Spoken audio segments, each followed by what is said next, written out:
엘리후가 말하여 이르되 지혜 있는 자들아 내 말을 들으며 지식 있는 자들아 내게 귀를 기울이라. 입이 음식물의 맛을 분별함같이 귀가 말을 분별하나니 우리가 정의를 가려내고 무엇이 선한가 우리끼리 알아보자. 욥이 말하기를 내가 의로우나 하나님이 내 의를 부인하셨고 내가 정당함에도 거짓말쟁이라 하였고 나는 허물이 없으나 화살로 상처를 입었노라 하니 어떤 사람이 욥과 같으랴. 욥이 비방하기를 물 마시듯 하며 악한 일을 하는 자들과 한패가 되어 악인과 함께 다니면서 이르기를 사람이 하나님을 기뻐하나 무익하다 하는구나. 그러므로 너희 총명한 자들아 내 말을 들으라. 하나님은 악을 행하지 아니하시며 전능자는 결코 불의를 행하지 아니하시고 사람의 행위를 따라 갚으사 각각 그의 행위대로 받게 하시나니 진실로 하나님은 악을 행하지 아니하시며 전능자는 공의를 굽히지 아니하시느니라.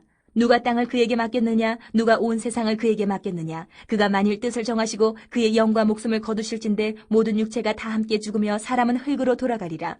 만일 내가 총명이 있거든 이것을 들으며 내 말소리에 귀를 기울이라. 정의를 미워하시는 이시라면 어찌 그대를 다스리시겠느냐? 의롭고 전능하신 이가 그대를 정죄하겠느냐?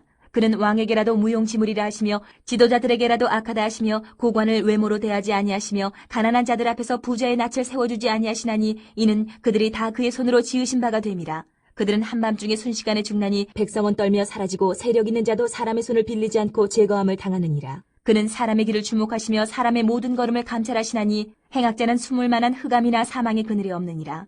하나님은 사람을 심판하시기에 오래 생각하실 것이 없으시니 세력 있는 자를 조사할 것 없이 꺾으시고 다른 사람을 세워 그를 대신하게 하시느니라. 그러므로 그는 그들의 행위를 아시고 그들을 밤사이에 뒤집어 엎어 흩으시는도다. 그들을 악한 자로 여겨 사람의 눈앞에서 치심은 그들이 그를 떠나고 그의 모든 길을 깨달아 알지 못함이라. 그들이 이와 같이 하여 가난한 자의 부르짖음이 그에게 상달하게 하며 빈궁한 사람의 부르짖음이 그에게 들리게 하느니라. 주께서 침묵하신다고 누가 그를 정죄하며 그가 얼굴을 가리신다면 누가 그를 배울 수 있으랴. 그는 민족에게나 인류에게나 동일하시니 이는 경건하지 못한 자가 권세를 잡아 백성을 올가매지 못하게 하려 하심이니라. 욥기 34장 말씀을 함께 읽었습니다. 오늘 34장 30절까지 읽었는데요. 32장부터 엘리후라는 사람의 발언이 계속 이어지고 있죠. 32장에서 엘리후가 욥의 발언을 듣고 있자니 가만히 있을 수가 없다. 욥의 친구들, 어른들의 말을 듣고 있자니 답답해서 견딜 수가 없다 하면서 내가 말 좀 해야 되겠다. 그렇게 자리를 털고 일어나서 발언을 하기 시작합니다. 그래서 33장에서 엘리후가 욥의 고난을 해석하죠. 욥이 무죄하다고 주장하는 것까지는 좋은데 하나님과 논쟁을 벌이고 있는 그 모습을 교만하다 지적하고 오히려 하나님이 욥의 고난을 통해서 욥에게 더 나은 지혜를 깨닫게 하실 거다. 욥이 지혜를 깨닫는다면 회복될 거다. 그런 말을 하는 거죠. 그러면서 이제 하나님의 회복이 임하는 지혜가 있는데 내가 그 지혜를 욥에게 가르쳐 주겠다. 그런 말씀이 나오죠. 그래서 33장 마지막 절 끝에 보면요. 33장 33절 보시면 내 말을 들으라 잠잠하라 내가 지혜로 그대를 가르치리라 이렇게 말해요. 엘리후가 욥에 대해서 내가 지혜로 한마디 해야 되겠습니다. 또 욥에 대한 얘기를 마치고 주변에 있는 사람들에게 내가 지혜를 좀 가르쳐야 되겠습니다. 그러면서 이제 1절 엘리후가 말하여 이르되 이렇게 34장으로 이어오는 것이죠. 자, 그러면서 엘리후가 2절 지혜 있는 자들아 이렇게 말합니다. 내가 지혜를 가르쳐 주겠습니다. 그런데 이 세상에 지혜 있다고 하는 사람들아 내 말에 귀를 기울여 보시오 그러는 거죠. 3절 입이 맛을 분별하듯이 음식을 넣으면 입에서 맛이 분별이 되듯이 말을 들으면 귀가 말을 분별합니다. 4절 우리가 정의를 가려내고 무엇이 선한가 우리끼리 좀 알아봅시다. 우리가 함께 지혜를 탐구하고 무엇이 옳은 것인가 진정한 선이 뭔가 한번 알아봅시다 하고 서론을 펼치는 거죠. 자, 이렇게 시작하는 34장 말씀인데요. 오늘 본문이 크게 세 가지 덩어리로 나눠볼 수 있다는 겁니다. 5절부터 12절까지 한 덩어리인데 엘리후가 욥의 잘못을 지적하면서 행위를 따라 갚으시는 하나님을 증거합니다. 또 13절부터 20절까지가 한 덩어리로 볼 수 있는데요. 그런 하나님께서 어떤 일을 행하시든지 하나님의 절대 주권에 해당한다. 하나님은 어떤 일을 행하셔도 가능하시다. 엘리후가 말하죠. 21절부터 30절까지 엘리후가 그럼에도 불구하고 하나님은 악을 내버려 두시는 분이 아니시다고 증거하는 거예요. 자, 이렇게 우리 세 단락으로 나누었는데 오늘 이 말씀들을 묵상하고 오늘 우리에게 주시는 하나님 은혜를 깨닫게 되기 원합니다. 첫 번째로 오늘 본문에서 우리는요, 우리의 억울함이 하나님의 선하심을 이길 수 없다는 사실을 깨닫게 됩니다. 우리의 억울함이 하나님의 선하심을 이길 수 없다. 오늘 엘리후가 말하는 겁니다. 우리가 아무리 억울하다고 해도 하나님의 선하심을 이길 수 없다. 오늘 5절 이하 말씀해 보니까 욥의 이야기를 잠깐 하죠. 엘리후가 욥이 하는 이야기를 합니다. 5절 보시면 욥이 말하기를, 욥이 이렇게 말했습니다.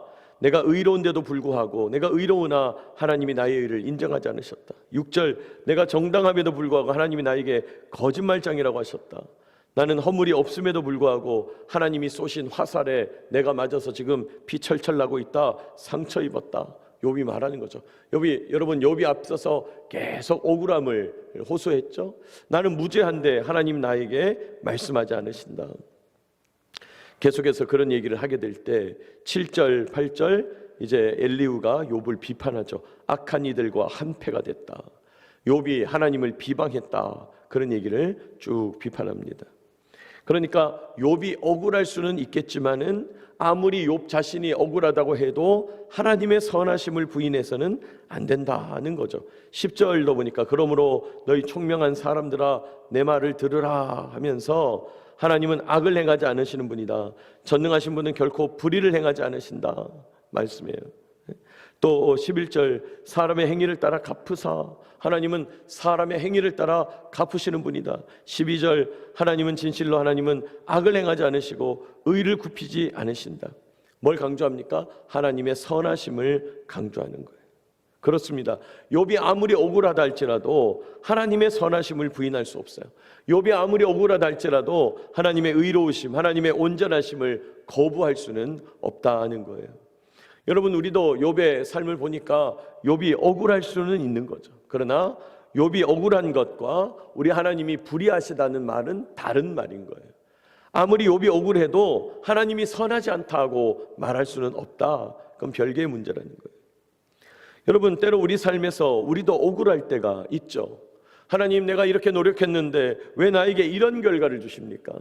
좋은 결과를 왜 주지 않으십니까? 내가 이렇게 애썼는데, 내가 그렇게 수고했는데 왜 내가 이것을 얻기 위해서 그렇게 고생하고 노력하고 그랬는데 나는 지금 이것보다 더 좋은 결과를 받아야 마땅한데 왜 주님 나에게 이런 대접을 하십니까? 이런 결과를 주십니까? 억울합니다. 억울합니다. 여러분 억울할 수 있는 거죠. 그러나 억울하다고 해서 하나님의 선하심을 의심해서는 안 돼요. 억울하다고 해서 하나님의 의로우심을 부인해서는 안 되죠. 내가 아무리 정당하다고 해서 하나님의 의로우심을 부인하는 쪽으로 가서는 안 된다는 거예요. 여러분 여러 번 말씀드립니다마는 욥기의 결론이 뭡니까? 욥기의 주제가 뭡니까? 하나님은 언제나 옳으시다예요. 하나님은 언제나 옳으시다. 하나님의 결정은 언제나 옳으시다. 때로는 이런 말씀 앞에서 눈물 나는 것이죠. 나에게 주어진 고난, 나에게 주어진 인생의 짐, 나에게 주어진 멍에, 나에게 주어진 십자가, 하나님께서 왜 나에게 이런 고난과 짐과 멍에와 십자가를 주시는 것인가 싶지만은 그럼에도 불구하고 이건 옳다는 거예요. 하나님이 그렇게 하신 것은 옳다는 것입니다. 받아들이기가 어려워도 그렇지만 그러나 그럼에도 하나님은 항상 옳으시다는 거예요. 사랑하는 여러분, 오늘 하나님 앞에서 어떤 기도도 드릴 수 있을 겁니다. 하나님께 따질 수도 있을 겁니다. 하나님께 고통을 호소할 수도 있어요. 하나님께 섭섭한 마음을 토로할 수도 있어요. 그러나 기억하시기 바랍니다. 하나님은 항상 옳으십니다. 하나님은 항상 의로우십니다. 이 말씀을 붙잡고 기도하는 저와 여러분 되시기를 축복합니다. 우리는 이 말씀 붙잡는 거예요. 이 원리를 붙잡는 거예요. 하나님 항상 옳으십니다. 하나님 항상 옳으시다면서 어떻게 나에게 이렇게 하십니까? 이런 기도를 뛰어넘어서 나에게 이렇게 하셨음에도 불구하고 하나님이 옳으시다면 네, 주님 제가 아직 못 본 게 있는가 봅니다. 내 눈을 열어주십시오. 내가 아직 제대로 알지 못하는 게 있는가 봅니다. 내 길을 열어주십시오. 내가 아직 보지 못하게 하는 것을 보게 하옵소서. 그렇게 기도하게 되는 저와 여러분 되시기를 축복합니다. 하나님은 항상 옳으시다는 거예요.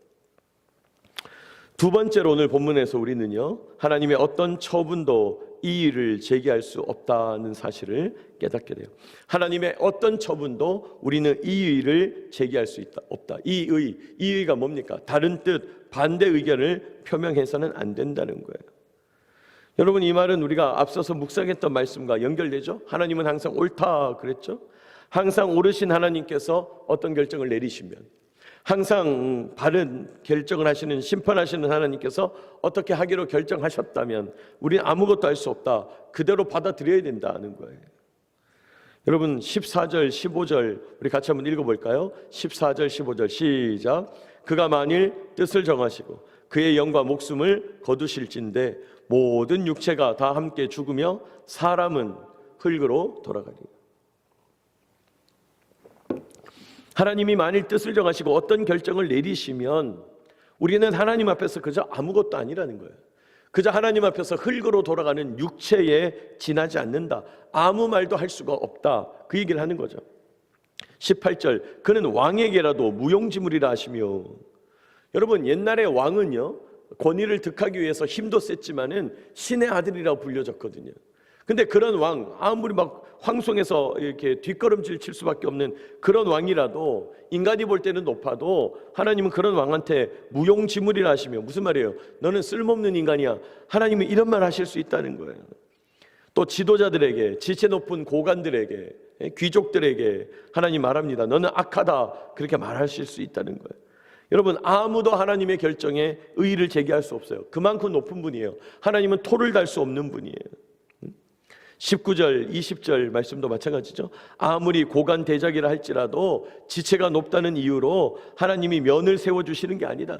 아니, 그거는 인간 세상에서나 높은 거고 인간 세상에서나 대단한 거지, 하나님 앞에서는 아무것도 아니다. 가난하든지 부하든지 하나님의 손으로 지음받은 사람이다. 그저 우리는 하나님 앞에서 아무것도 아니다, 한순간에 사라질 수도 있는 연약한 존재다, 그런 말을 하는 거예요.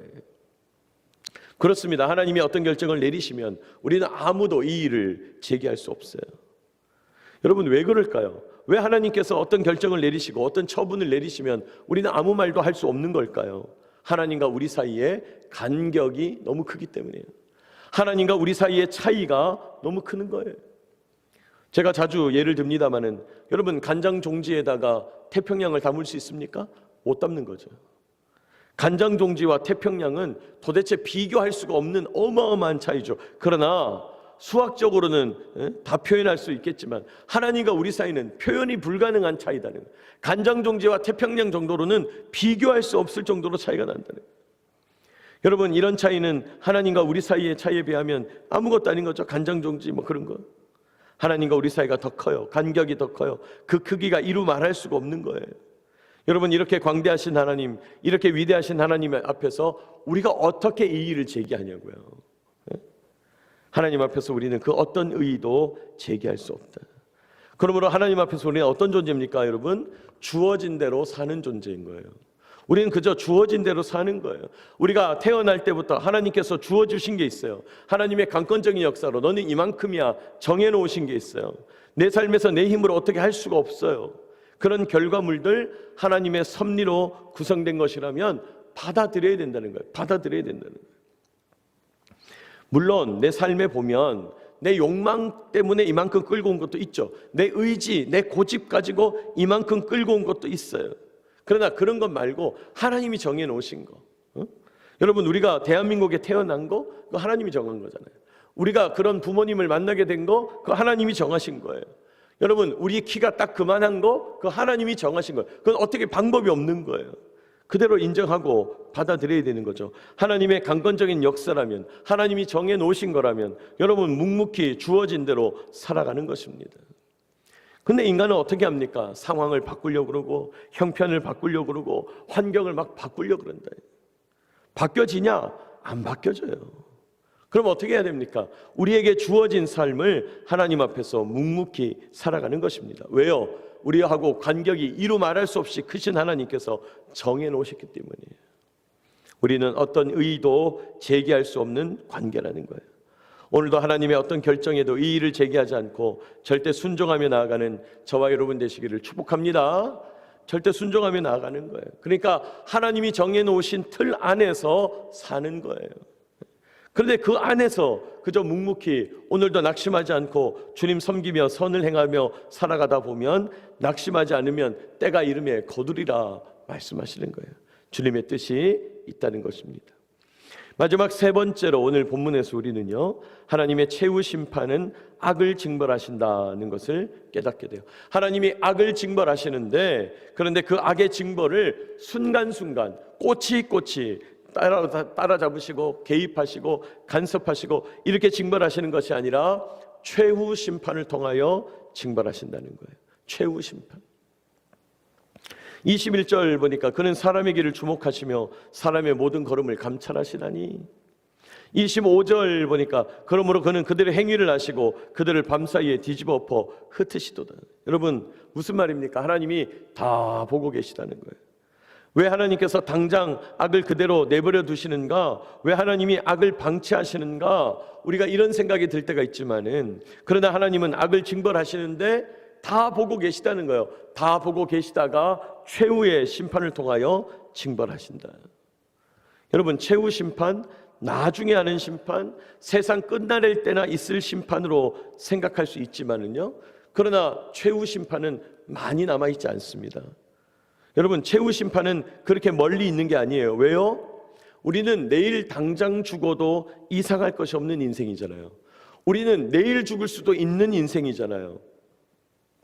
그런데 성경은 말합니다. 한번 죽는 것은 정해진 것이고 그 후에는 뭐가 있으리니? 심판이 있으리니. 여러분, 우리가 육체적인 죽음을 맞게 되면 그때 바로 최후의 심판이 온다는 거예요. 우리는 그저 육체의 죽음을 맞게 됐을 때 성경에 보면 우리의 육체는 이 땅에 잠자고 우리의 영혼은 주님께 올라간다.